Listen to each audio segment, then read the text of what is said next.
Assalomu alaykum qizlar. Bundan oldingi istoriyamni ko'rgan bo'lsalaringiz, o'z ko'rinishimdagi o'zgarishlarimni sizlarga ko'rsatib berdim. Bu mening 3 oylik natijam.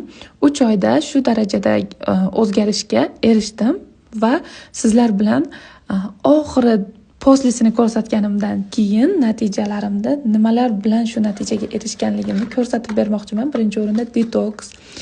Detoks bilan ichni tozalab olib, keyin shirinlikka bo'lgan ishtahani kamaytirish uchun mana rasmda ko'rsatilgandek bu ko'rinishdan mana bu pastdagi ko'rinishga olib kelish natijasiga erishdik biz. Va ko'pchilikda semizlik bo'lmaydi, atyoq bo'ladi asosan.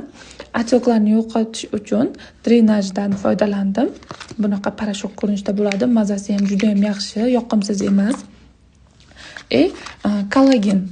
Kollagenni ham hamma biladi foydalari qanaqa.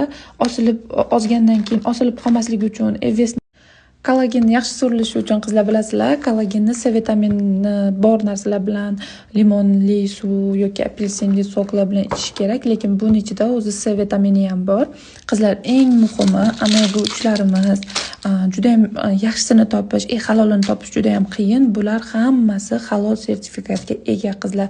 Kimga mahsulotlarimiz kerak bo'lsa, pastdagi raqamlarga Telegramdan murojaat qilasizlar.